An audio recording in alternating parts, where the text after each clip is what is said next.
Buongiorno amici, bentornati. Allora, che cosa spieghiamo oggi? In questa e nelle prossime video lezioni ci interrompiamo per un certo periodo nella descrizione degli eventi nel nostro filo cronologico per spiegare la parte ideologica della riforma protestante, cioè la teologia luterana, ma in generale la teologia protestante, perché tra le idee teologiche, ma anche morali, politiche di Lutero oppure di Calvino ci sono comunque delle differenze. Non tutti i protestanti hanno la stessa ideologia, la stessa identica teologia. Sofì, non vuoi stare con me neanche oggi, non vuoi aiutarmi in questa video lezione?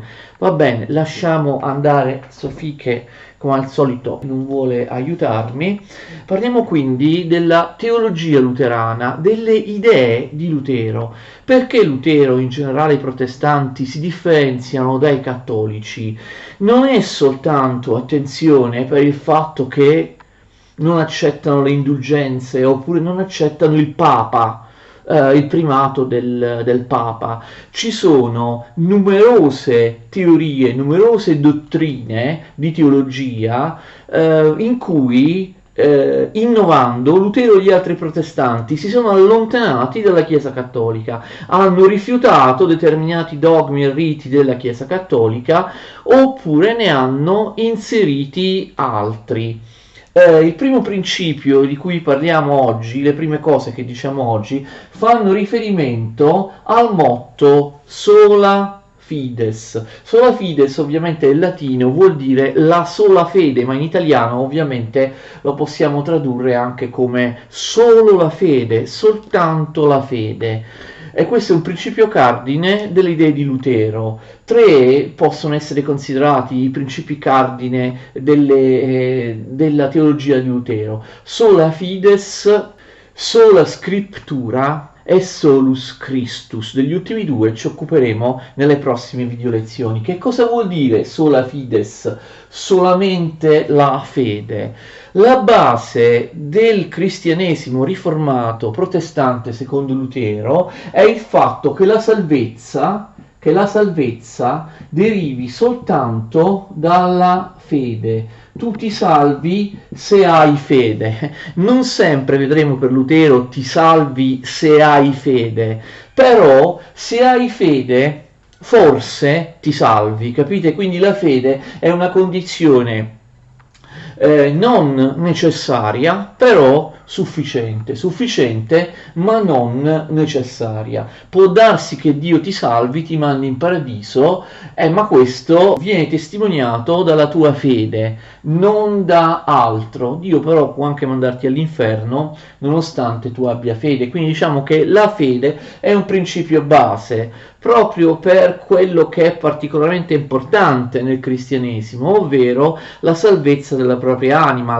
la salus, perché il cristianesimo è una religione soteriologica orientata alla salvezza dell'anima. Agostino, che Lutero amava molto, come vedremo tra poco, Agostino diceva: ma se Gesù Cristo non è risuscitato e dunque se la nostra anima non si salva in paradiso, se noi non abbiamo la vita eterna, credere è assolutamente inutile. Ciò a cui punta il cristiano è la salus della propria anima, la salvezza, e il fatto che una parte di noi continui a vivere in eterno dopo la nostra morte fisica in paradiso, un'anima spirituale, immateriale e mortale. Allora, la salvezza si ottiene con la fede, attraverso la fede. Perché questo è sbagliato? Perché i cattolici non dicono la stessa cosa? Non proprio, attenzione. I cattolici, la dottrina della Chiesa cattolica, allora come adesso,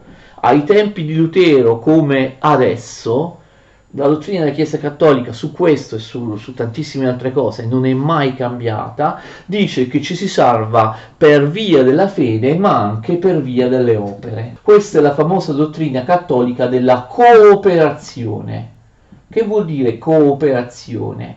Che la fede da sola non basta, c'è bisogno delle opere buone c'è bisogno di non peccare o comunque almeno di rimettere i propri peccati in confessione per poter essere salvati, per andare in paradiso. Non basta la fede, ci vogliono anche le opere e quindi la fede coopera con le opere, ma è valido anche l'inverso, cioè le opere da sole non bastano, tu puoi comportarti come un santo, aiutare tutti, essere la persona più buona del mondo, non compiere mai un peccato. Se lo fai per te stesso, per una idea laica di giustizia o perché ti sembra giusto in sé, non andrai comunque in paradiso. Cioè le opere, per quanto buone, positive, eccetera, non bastano da sole, devono essere aiutate dalla fede, capite? Cooperazione, cioè aiuto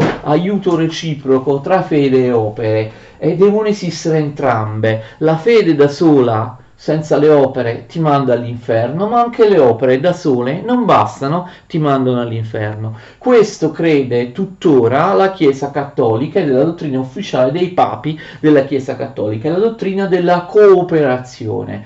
Servono sia la fede sia le opere. Invece Lutero e i protestanti in generale svalutano le opere e dicono che le opere, anche appunto le opere buone, le opere in generale, sia le opere nel senso del rispetto dei dogmi, dei riti della Chiesa, andare a messa, eccetera, sia le opere nel senso delle opere buone, la carità e così via, secondo Lutero e i protestanti le opere non servono a niente, o meglio, non servono a salvare la propria anima, soltanto la fede salva, per questo sola fides, soltanto la fede salva e non le opere. Questa è la dottrina, anche se molti cattolici non sono d'accordo, a me dispiace, Agostino dice quello che sto dicendo io, questa era la dottrina di Agostino.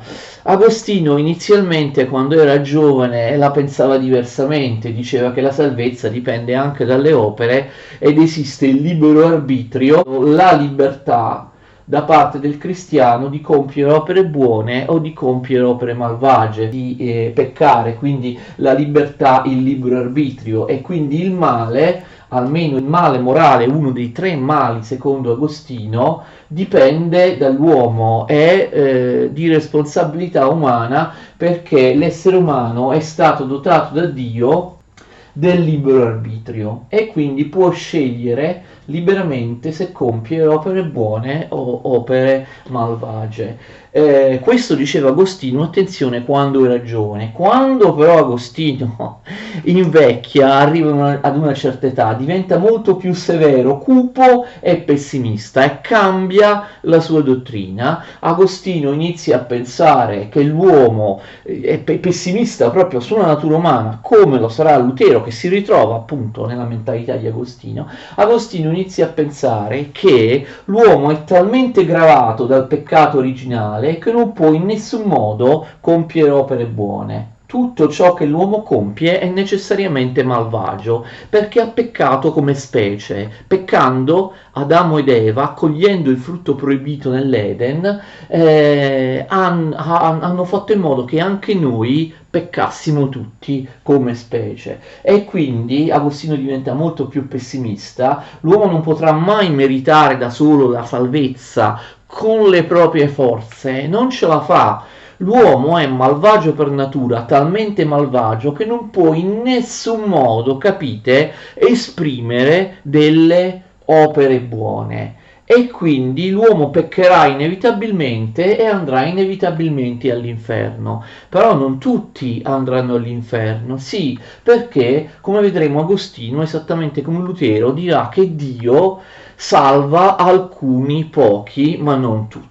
Lo vediamo dopo. Quindi la dottrina di Lutero è presa da Agostino. Da questo punto di vista, cioè dal punto di vista del problema della grazia, del libero arbitrio, della salvezza, Lutero è totalmente d'accordo con Agostino, con l'ultimo Agostino, con l'Agostino dell'ultima fase, con l'Agostino anziano, l'Agostino che scrive il De Civitate Dei, la città di Dio, mentre invece Agostino giovane sosteneva che le opere possono cooperare con la fede per meritare la salvezza, ma poi che ne dicano molti cattolici che ovviamente cercano di interpretare Agostino facendo conciliare le sue dottrine con quelle ufficiali della Chiesa Cattolica. Mi dispiace, cari cattolici, che venerate Agostino. Agostino sul problema della grazia e del libero arbitrio è d'accordo con quelli che poi saranno chiamati protestanti. Su altre cose, attenzione, in particolare sull'interpretazione della Bibbia, sull'interpretazione allegorica della Bibbia, invece Agostino, cari cattolici, è d'accordo con voi, ma questo lo diremo in seguito, d'accordo? La teologia di Lutero è agostiniana, lui amava molto Agostino e fa riferimento alle opere di Agostino, e Agostino diceva che non le azioni umane salvano, bensì soltanto la fede. Lutero riprende questa dottrina di Agostino. Vedremo poi nella prossima video lezione che però Lutero e i protestanti, ok, fanno riferimento ad Agostino, alcuni padri della Chiesa, però per loro la cosa più importante è il testo biblico. Questo appunto incardina il secondo principio che vi ho detto dei protestanti, che vedremo la prossima lezione: sola scrittura, come sola fides, sola scrittura, conta soltanto il testo sacro, ciò che c'è scritto alla lettera nella Bibbia. E quindi è vero che Lutero si rifà ad Agostino, però può fare questo perché Agostino, attenzione, a sua volta si rifà a qualcun altro, cioè ad una fonte scritturale, ad uno degli autori della Bibbia. E ovviamente Paolo di Tarso, San Paolo sostiene apertamente, per esempio nella lettera ai Romani, ma anche in altri suoi scritti, Paolo scrive frasi del genere: il giusto vivrà nella fede, solo la fede salva, le opere senza la fede sono inutili. Quindi anche se Paolo dà delle definizioni stringate, certamente nelle sue lettere, non si produce in sottili dibattiti teologici che insomma all'epoca dei primi discepoli di Gesù Cristo erano proprio impensabili, questi sottili dibattiti teologici. Comunque Paolo dice abbastanza chiaramente che appunto la fede e non le opere salvano. La teologia di Agostino è ripresa da San Paolo, cioè Agostino davvero dipende da San Paolo, e poi abbiamo visto i protestanti come Lutero a sua volta riprendono queste dottrine di Agostino. Quindi è giusto dire entrambe le cose, sia che Lutero e i protestanti si rifanno alla teologia di Agostino, sia che si rifanno alla teologia di San Paolo, perché Agostino dipende, diciamo così, da San Paolo, legge la Bibbia e pensa che abbia ragione San Paolo. Ma allora voi direte: ma i cattolici falsificano completamente la Bibbia, perché dicono che anche le opere servono alla salvezza e non soltanto la fede? No, attenzione, nella Bibbia, nei Vangeli, per esempio nel Vangelo di San Giovanni, c'è scritto questo, cioè Paolo diceva solo la fede, persone come Giovanni, o comunque l'autore di quello che noi chiamiamo Vangelo di Giovanni, o altre opere nel Nuovo Testamento, ma anche magari nell'Antico Testamento, possono essere interpretati invece in un altro modo. Giovanni, il Vangelo di Giovanni dice apertamente che la fede da sola è morta, che la fede deve essere vivificata dalle opere. Non basta avere fede per salvarsi, ma ci vogliono anche le opere. Quindi capite, cattolici e protestanti scelgono che cosa credere all'interno della Bibbia, perché la Bibbia su questo problema, come su tutti gli altri, dice tutto e il contrario di tutto. Basta andare a trovare il versetto, il passo che più ti conviene, d'accordo? E quindi Paolo dice che serve solo la fede, le opere non servono a niente. Qualcun altro dice che no, la fede non basta, servono le opere. I cattolici interpretano in una certa maniera la Bibbia, i protestanti la interpretano in un'altra maniera, e qui sorge appunto la distinzione teologica in merito a che cosa fa meritare agli uomini la salvezza. Agostino è molto amato da Lutero. Lutero arriverà addirittura a dire che Agostino è totus noster, Totus noster, tutto nostro, avete capito in che senso? Cioè è tutto dei protestanti, cioè Agostino non fonda non fonda l'interpretazione cattolica della Bibbia, ma Agostino è totalmente compatibile con l'interpretazione protestante della Bibbia. Quindi Agostino non dà ragione ai cattolici. Agostino, dice Lutero, è tutto nostro. Agostino è tutto dalla parte dei protestanti. La sua dottrina è la nostra. Fate attenzione che i protestanti, forse già lo sapete, forse già lo capite, ma non bisogna dare per scontato niente, non pensano ovviamente di creare una nuova religione. Voi dite, vabbè, la religione è sempre la stessa, il cristianesimo. Ok, non credono di creare una nuova interpretazione del cristianesimo,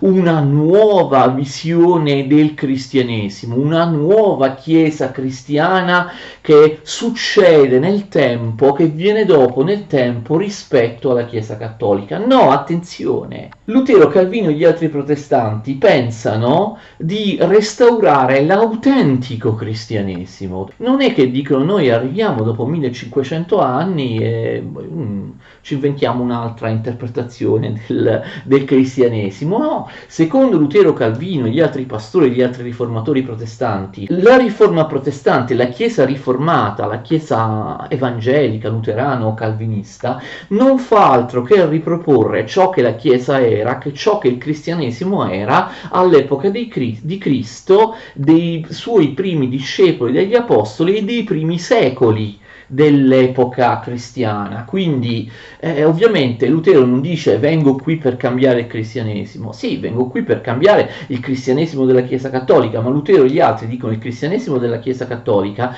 non è mai stato il vero cristianesimo, non coincide con quello che ha detto Gesù Cristo, con quello che dice la Bibbia, ma anche non coincide neppure con quello che i cristiani credevano nei primi tempi e nei primi secoli.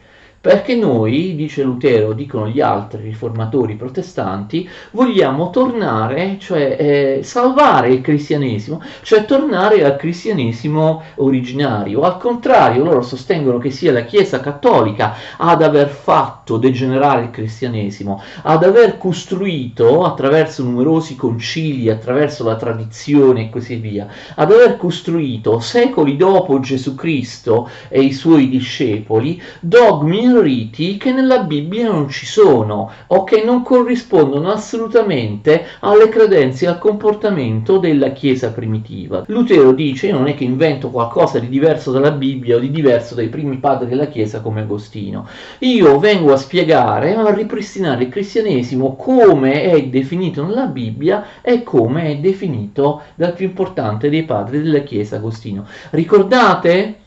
Il titolo dell'opera più importante di Giovanni Calvino, non abbiamo ancora spiegato Giovanni Calvino, però in una prossima video lezione vedremo che l'opera principale di Giovanni Calvino si chiama Instaurazione della religione cristiana, cioè non riforma, modifica, si chiama Instauratio in latino, instaurazione della religione cristiana, cioè la spiegazione e mettere in pratica la vera religione cristiana che, tranne che nei primissimi tempi, per secoli e secoli è stata disprezzata, è stata violata, non è stata applicata dalla Chiesa cattolica, che è un'associazione abusiva che non ha creato Gesù Cristo e che ha anzi travisato le parole di Gesù Cristo o dei Vangeli. La salvezza dipende dalla fede, quindi si può raggiungere la salvezza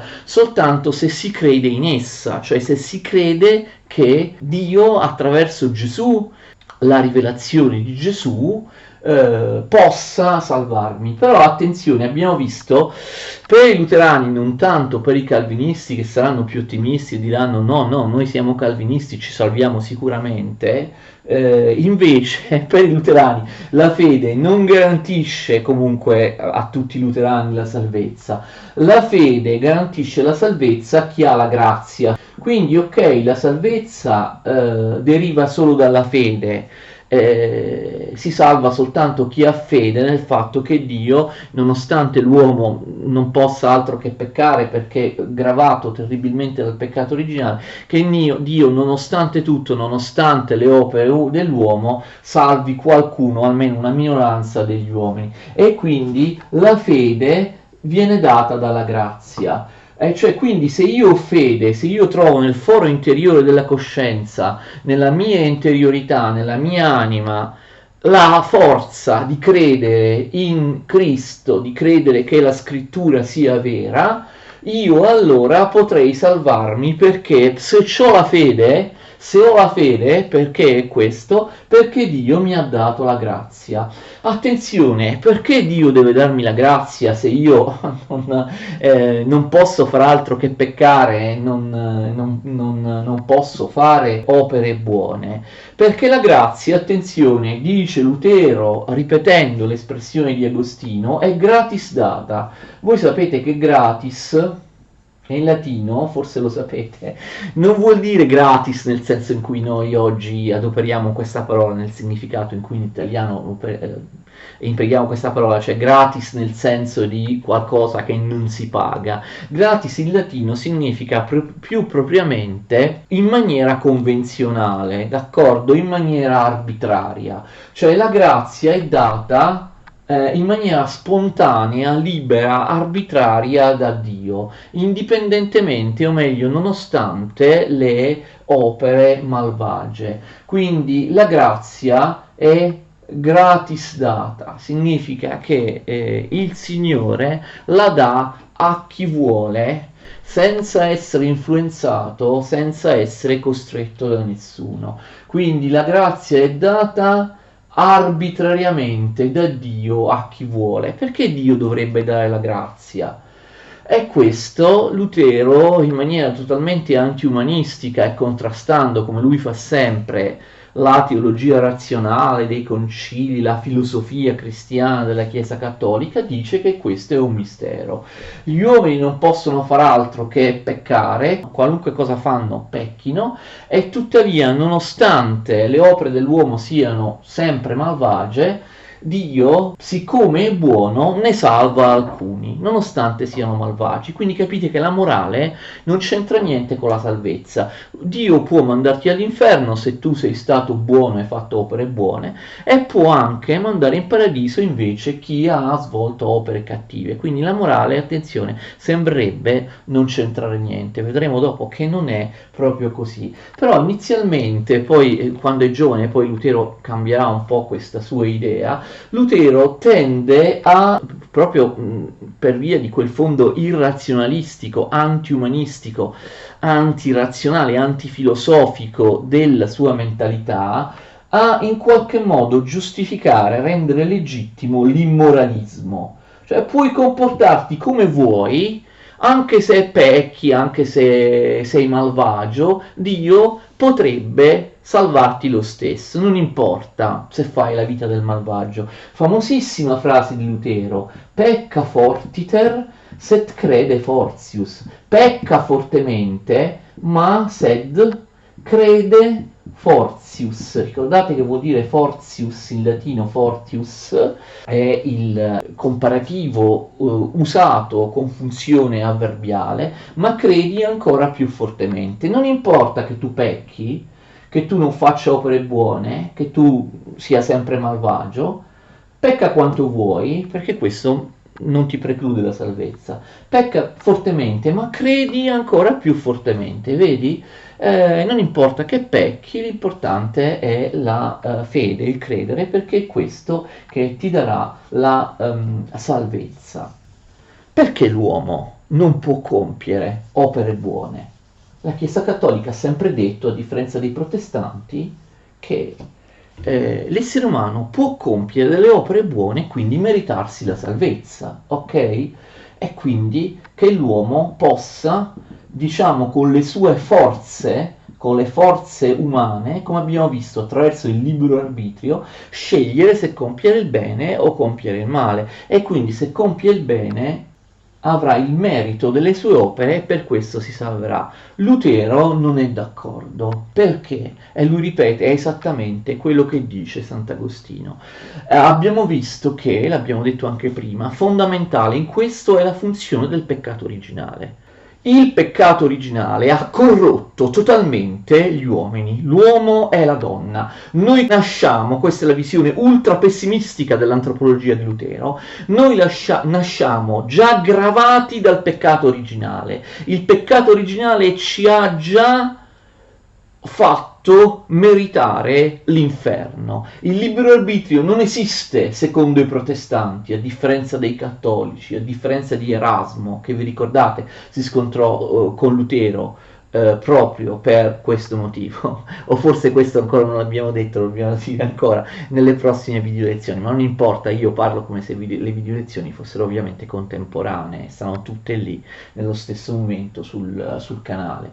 Quindi la differenza è relativa alla dottrina del peccato originale. I cattolici dicono che l'uomo può essere malvagio a causa del peccato originale, non farà sempre il bene come avveniva prima del peccato originale nel paradiso terrestre. Per la verità molti filosofi, teologi cattolici sostengono che nel paradiso terrestre non neanche si può dire che Adamo ed Eva compissero sempre il bene, perché erano innocenti ma anche ignoranti, cioè non sapevano cosa fosse il bene e il male. Magari nel paradiso terrestre non vi era neanche una distinzione tra bene e male, e comunque nelle menti, nelle coscienze di Adamo ed Eva non vi era assolutamente l'idea della discrepanza tra bene e male. Quindi il libero arbitrio è stato esercitato secondo i protestanti una sola volta.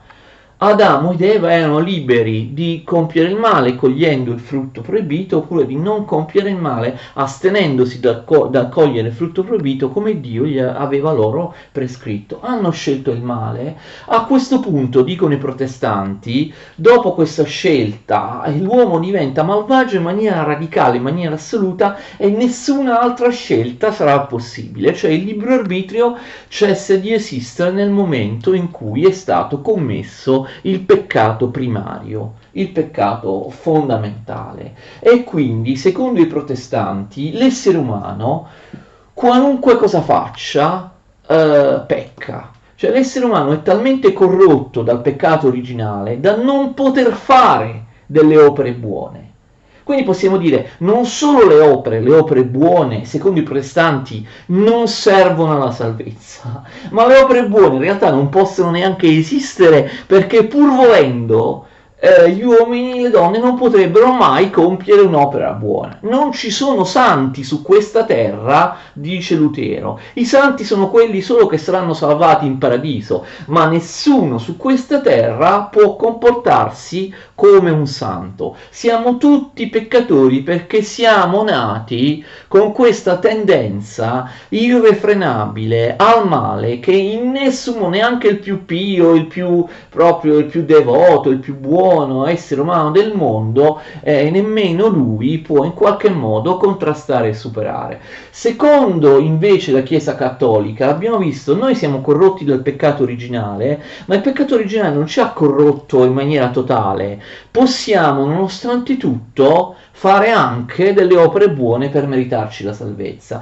Invece per i protestanti non è così. Qualunque cosa tu faccia, sbagli. È impossibile essere santi, è impossibile compiere le opere buone. Quindi non solo le opere buone non servono alla salvezza, ma semplicemente non esistono descrittivamente su questa terra. Se tu vai a vedere, non c'è nessuno che compie opere buone, o che compie soltanto opere buone superiori alle sue opere malvagie. Dio dovrebbe in questo modo mandare all'inferno tutti, perché tutti quindi abbiamo peccato insieme ad Adamo ed Eva come specie, non siamo in grado di lavare in nessun modo il peccato originale, neanche il battesimo, secondo i protestanti, lava la gravità del peccato originale, toglie la gravità del peccato originale. Siamo su questa terra, dice Lutero, guidati dal demonio. Il tema del demonio principe padrone di questo mondo è molto sentito e molto presente nelle idee di Lutero, lo vedremo ancora, e quindi niente, non possiamo fare opere buone, non possiamo meritare la salvezza, d'accordo? E quindi in base alle opere dovremmo essere, siamo tutti peccatori, siamo tutti indegni di Dio, dovremmo tutti andare all'inferno. Come diceva Agostino, la razza umana, gli esseri umani sono massa damnationis, massa destinata alla dannazione, massa di dannati, e nessuno si salverà. Allora, professore, lei ci ha detto che tutti andiamo all'inferno perché nessuno può compiere opere buone, siamo tutti malvagi, anche chi non lo sembra. E allora, perché Dio invece salva alcuni?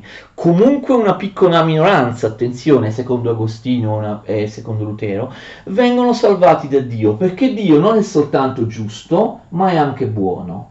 Se Dio fosse giusto, attenzione, dovrebbe mandarci tutti all'inferno, perché è quello che meritiamo. Siccome Dio non è solo giusto, ma è anche buono, salva alcuni.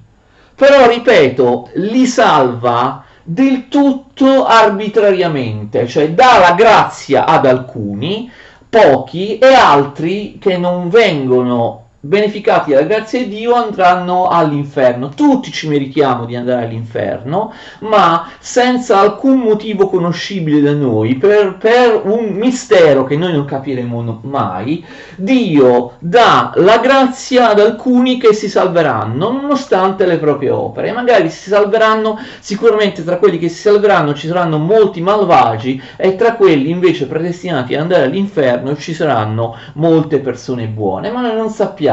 La grazia è gratis data, cioè è data arbitrariamente. Vedete la severità del Dio protestante? Sembra un Dio che giudica a caso, tira i dadi. Quando il risultato dei dadi è un certo risultato, dice quello si salva. Quando il risultato dei dadi è un altro, quello invece viene dannato, va all'inferno, perché non esiste alcuna motivazione ai nostri occhi deboli, umani, finiti, per cui Dio salva alcuni pochi e manda all'inferno in realtà molti. È una cosa del tutto arbitraria.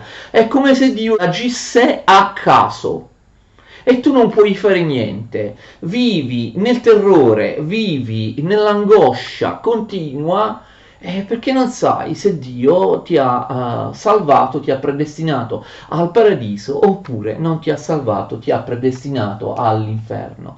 Naturalmente Dio non gioca a dadi, non sceglie casualmente quelli che si salvano e quelli che non si salvano, però lo fa per un motivo che sarà per noi sempre un mistero, noi non lo capiamo. Perché?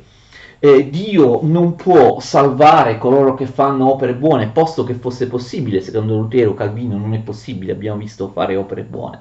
Ma ammettiamo che qualcuno possa, come dicono i cattolici, per proprio merito, in base alle proprie forze, andare oltre il peccato originale, perché il peccato originale non avrebbe corrotto completamente, e compiere delle opere buone. Cioè l'uomo può salvarsi con le sue forze, con il suo merito, esercitando il libero arbitrio, perché il peccato originale, dicono i cattolici, non gliel'ha tolto completamente, invece i protestanti dicono il peccato originale ha tolto il libero arbitrio agli uomini, ha tolto all'uomo la possibilità di salvarsi per proprio merito con le proprie forze. C'è un altro motivo, attenzione, ed è l'onniscienza di Dio, cioè si tratta di una logica propriamente teologica.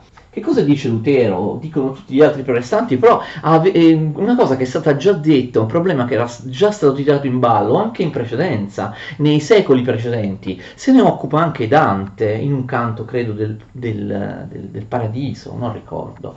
Allora, l'onniscienza di Dio non significa che Dio sa tutto. Sì, Dio sa tutto, Dio ha tutte le perfezioni, la somma bontà, la somma potenza, come ha l'onnipotenza, ha l'onniscienza, cioè sa tutto. tutto, conosce tutto. Ma questo non significa per caso che Dio conosce anche il futuro. Sì, se Dio è onnisciente, conosce anche il futuro, cioè ha la prescienza, prima. L'onniscienza include, tra tutto ciò che sa Dio, cioè tutto, anche la prescienza, cioè la conoscenza di ciò che avverrà in futuro, in tutti i particolari, tutto ciò che avverrà in futuro. E quindi se Dio è onnisciente, Dio è presciente, sa tutto ciò che avverrà in futuro, sa già anche se io andrò in paradiso o all'inferno, lo sa già.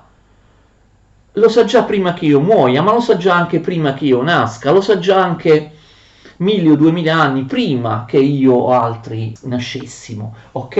E quindi fate attenzione, il fatto di potersi meritare la salvezza con le proprie opere va a violare l'onniscienza di Dio, cioè ci sarebbe un'eccezione. Perché? Perché Dio mi fa nascere con libero arbitrio, io liberamente posso scegliere se comportarmi bene o male, quindi posso scegliere, anche se magari non me ne rendo conto bene, se andare in paradiso o andare all'inferno. Ma in questo modo Dio dovrebbe rinunciare all'onniscienza, capite? Se Dio onnisciente sa tutto, è anche presciente, sa già qual è la mia sorte soprannaturale. E invece, secondo la dottrina per cui le opere mi fanno meritare il paradiso o l'inferno, secondo la dottrina tipicamente cattolica di libero arbitrio, Dio in questo caso non sarebbe onnisciente, cioè io nasco e Dio non sa se io andrò in paradiso o all'inferno, dipende, deve vedere come mi comporto. Allora Dio sta lassù e dice guarda, quello si sta comportando bene, ah però si è confessato, ah però poi si è comportato male, eccetera eccetera, e quindi Dio, capite, non sa dall'origine se io vado in paradiso o all'inferno. Dio deve aspettare come io mi comporto, che opere io svolgo, come se Dio non le conoscesse già dall'inizio le opere che io svolgerò in tutta la mia vita, perché Dio è onnisciente, quindi conosce anche il futuro e presente, quindi sa già prima esattamente tutto ciò che farò nella mia vita, comprese opere buone, peccati, opere malvagie e così. Se non fosse così, Dio sarebbe davvero onnisciente. Quindi Lutero e gli altri dicono l'onnipotenza, l'onniscienza di Dio comprende anche il fatto che Dio sa in anticipo se vado in paradiso o all'inferno. Se no Dio dovrebbe stare lì su una nuvoletta, guardare tutti gli uomini e dire ah guarda, vediamo, si comporta bene, si comporta male, si è comportato bene, allora lo mando in paradiso, si è comportato male, allora lo mando all'inferno. Ha deciso lui, è lui, ogni essere umano, l'artefice del suo destino, e quindi non l'ho deciso io che sono Dio, io devo aspettare a vedere come si comportano, no? E quindi io non so, nel momento in cui nasce qualunque essere umano, non so se andrà in paradiso o all'inferno, devo vedere nella vita come si comportano, decide l'uomo la propria sorte soprannaturale e non Dio. Ma questo, lo ripeto per l'ennesima volta, per Lutero e per gli altri protestanti è una gravissima negazione dell'onniscienza e quindi della prescienza di Dio. Quindi Dio ha già deciso, indipendentemente, o meglio nonostante le mie opere che saranno sempre malvagie, per motivi che noi non sappiamo, se mandarmi in paradiso o se mandarmi all'inferno. Questa è la famosissima dottrina protestante della predestinazione. Se io non merito l'inferno e il paradiso per le mie opere, ok, mi salverò se ho la fede, ma la fede di solito viene data soltanto a coloro che hanno la grazia, o meglio, secondo Lutero, i calvinisti non la penseranno propriamente così, secondo Lutero io ho la fede in Dio, mi salvo grazie a quella, però non sono sicuro che la fede mi salvi, la fede mi dà una probabilità, una buona probabilità che Dio mi abbia dato anche la grazia, quindi ciò che salva è la fede, ma più propriamente ciò che salva è la grazia, un atto del tutto gratuito nel senso di arbitrario dal nostro punto di vista. La grazia è gratis data, un atto che deriva a priori da Dio. È la famosa e dura dottrina della predestinazione. Tu non puoi fare niente, Dio ha già deciso se andrai in paradiso o all'inferno. Nessun'opera buona, nessun'opera di carità, nessun pellegrinaggio, nessun'opera di devozione, vai sempre a messa, ti confessi ogni giorno, niente del genere potrà far cambiare idea a Dio. E quindi, però, attenzione, Lutero, a differenza di Calvino e altri protestanti, non la chiama predestinazione, la chiama giustificazione per fede. Ma è la stessa cosa, è la predestinazione, giustificazione per fede. Se tu hai la fede, è molto probabile che tu abbia anche la grazia e quindi andrai in paradiso, ma la fede l'hai soltanto se Dio decide che tu l'abbia, e poi non è neanche, come ho detto, una condizione è necessaria. Se hai la fede hai la buona probabilità di avere la grazia, quindi sono la grazia e la fede dati da Dio che ti conducono alla salvezza e non alle opere. Attenzione adesso, quindi questo è un concetto fondamentale, poi lo riprenderemo.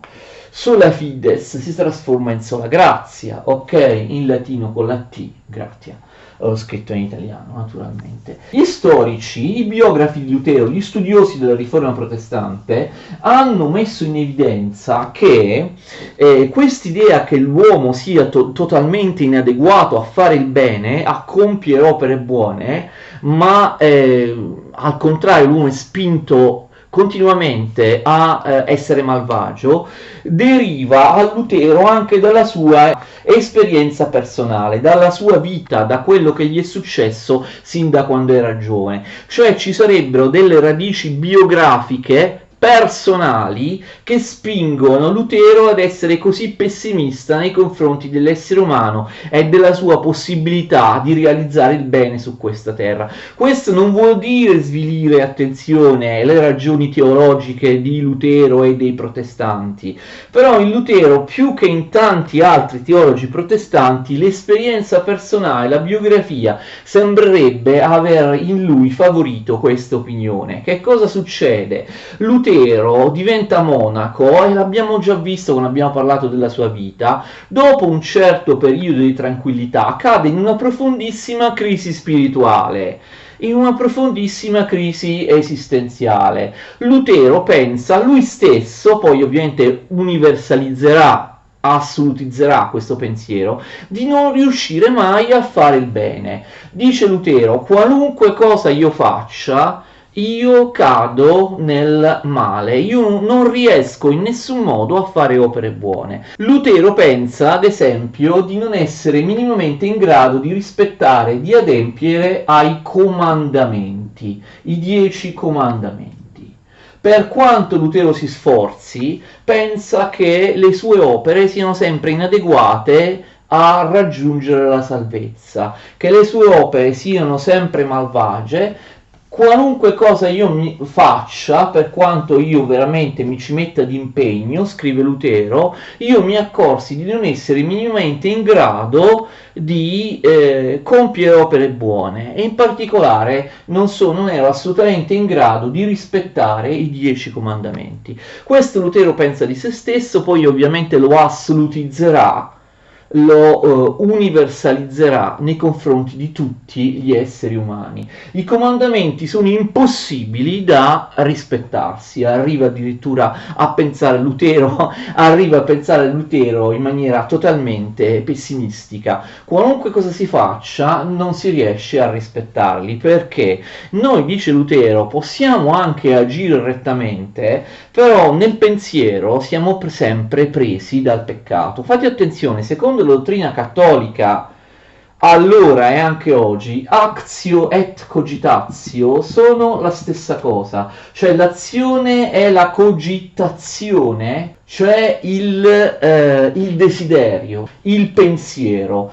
Tu pecchi quando agisci male, azione, ma quando pensi male, cioè pensi di peccare, desideri il peccato pur senza averlo compiuto, pecchi lo stesso, d'accordo? Quindi la cogitazione, il pensiero, il desiderio la volontà di compiere un peccato, questo peccato viene compiuto comunque nella mente se tu desideri compierlo, anche se poi nella realtà non sarà così. Per esempio, è tuttora vero, valido dal punto di vista della Chiesa Cattolica oggi, se tu fai sesso illecito con una donna andrai all'inferno, però se tu desideri fare sesso illecito con una donna ma non lo fai, commetti lo stesso tipo di peccato. Che tu abbia agito il peccato, che tu abbia realizzato l'azione o che tu la abbia solamente desiderata nel pensiero, ok, è la stessa cosa. Quindi è molto severa in realtà la Chiesa Cattolica nell'interpretazione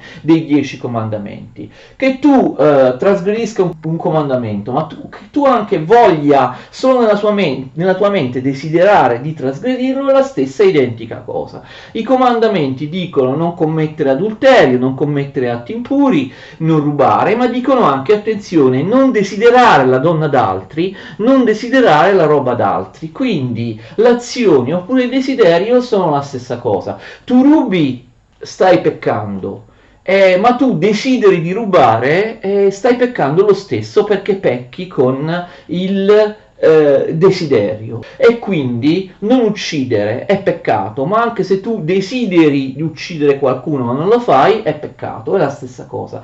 E quindi Lutero dice, per quanto noi possiamo evitare di peccare nella realtà, non possiamo evitare di peccare nel pensiero, capite? Non possiamo evitare di avere desideri malvagi. Tutti noi, pur non facendo sesso illecito con una donna o con un uomo, sempre, continuamente desideriamo farlo e non riusciamo a liberarci di questo pensiero, che deriva appunto a noi dal fatto di essere corrotti, prima di tutto anche nella mente, nelle funzioni psichiche, dal peccato originale. E quindi i comandamenti sono impossibili da adempiersi, è impossibile, perché anche se ti comporti bene, comunque avrai desiderato nella tua mente di comportarti male, avrai sempre il desiderio di fare sesso illecito, di rubare, di uccidere qualcuno per vendetta o così via, di fare del male a qualcuno.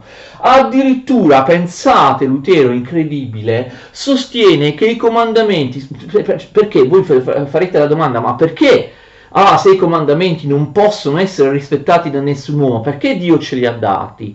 E Lutero risponderebbe, se posso usare una frase, diciamo così, molto colloquiale, ce l'ha dati a sfregio. Cioè, secondo Lutero, Dio ci ha comandato quelle 10 cose, ci ha dato quei 10 comandamenti soltanto per farci capire che noi non possiamo rispettarli. Sembra assurdo, cioè a questo arriva il pessimismo di Lutero. Dio non ci ha dato i comandamenti affinché noi li rispettassimo.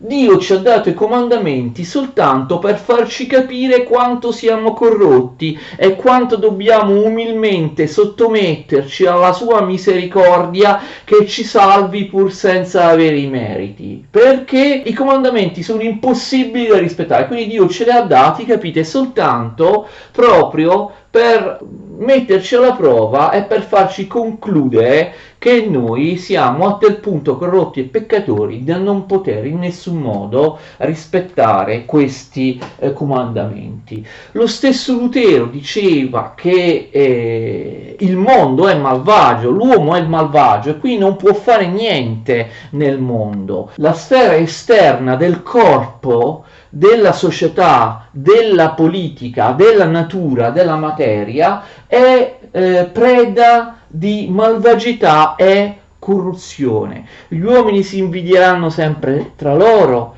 si odieranno sempre tra loro, si deruberanno e si uccideranno sempre tra loro, saranno sempre corrotti, non ci sarà mai una vera giustizia umana giusta, non ci sarà mai uno Stato, un'entità politica che funziona correttamente in maniera giusta, tutto è corrotto all'esterno del foro della nostra coscienza interiore, perché il mondo esteriore è pieno di corruzione. Lui addirittura, Lutero, dice che Dio ha affidato il mondo esteriore al di fuori della nostra coscienza al diavolo. Il diavolo è il principe di questo mondo, come si dice in più punti nella Bibbia. Il diavolo è il principe di questo mondo. Addirittura Lutero, nella sua esperienza, appunto nella sua biografia, pensava di dover lottare realmente, cioè non sto scherzando, Lutero diceva che il diavolo veniva ogni notte nella sua cella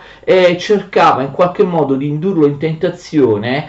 I monaci, i suoi compagni, sentivano sempre delle urla, dei rumori, del trambusto di notte nella cella di Lutero. Lutero spesso la mattina appariva pieno di lividi, come se avesse combattuto con qualcuno, ma oltre a lui non c'era nessuno nella sua cella. Lutero diceva di combattere continuamente, di scontrarsi continuamente contro il diavolo, che fisicamente veniva la notte dove lui dormiva e niente, c'era questa lotta tra lui e il diavolo. Sembra incredibile, però è così. Quindi all'esterno di me, anche considerando il mio corpo fisico, tutto è corrotto. Attenzione, dove può invece il cristiano rifugiarsi per trovare la fede, la pace, la tranquillità e l'afflato religioso anche in questo mondo? All'interno, cioè nel foro interiore, d'accordo? E per questo la religiosità deve riguardare soltanto l'anima, l'intimità, la coscienza, l'interiorità spirituale dell'uomo, d'accordo?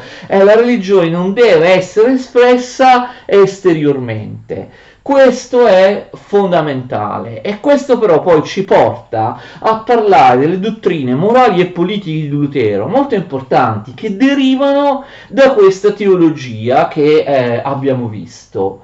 Soltanto nell'interno della propria anima il cristiano può trovare la pace, può trovare la fede, può trovare la verità. E quindi si deve occupare dell'esterno? No, all'esterno andrà sempre tutto male, tanto vale che se ne occupi il potere temporale, il principe, che secondo Lutero deve essere un sovrano assoluto, e questo l'abbiamo già messo in evidenza, quest'idea politica di Lutero, anche in altre video lezioni. E quindi bisogna, l'uomo, in questo Lutero è totalmente contrario all'umanesimo, deve lasciare la società, la politica, l'esteriorità rispetto alla sua anima, lasciare l'esteriorità, la politica, le vicende esteriori alla spada del principe, perché nulla di buono potrà fare nell'esteriorità, ma soltanto rinchiudendosi al suo interno troverà lo spazio della fede e della grazia. Ma voi direte, ma questo è totalmente contrario ai principi dell'umanesimo, del Rinascimento, della vita attiva, della vita mondana, dell'idea di poter realizzare delle cose buone anche in politica, migliorare la società, che erano tutte idee tipiche del Rinascimento. L'uomo ha la facoltà, no, di realizzare qualcosa di buono anche in questo mondo, dicevano gli umanisti rinascimentali. L'abbiamo spiegato anche nelle nostre video lezioni della playlist Umanesimo e Rinascimento, no? L'uomo può fare qualcosa di buono anche in questa vita attiva, dicevano gli umanisti. No, basta con la vita oziosa e improduttiva del monaco che si autoesilia, si allontana dal mondo, dagli altri esseri umani, dalla città e dalla società. Invece Lutero pensa esattamente questo, cioè che il mondo esterno sia qualcosa di malvagio, lasciato al dominio del diavolo, all'imperversare del diavolo. Quindi vedete che in maniera del tutto conseguenziale la teologia luterana sulla fede, la grazia, le opere buone, che per lui sono impossibili, ci porta a comprendere qual è anche la dottrina politica di Lutero e anche la dottrina morale in questa vita, cioè in questo mondo. La lezione però è durata molto e quindi parleremo della morale e della politica di Lutero nella prossima video lezione, che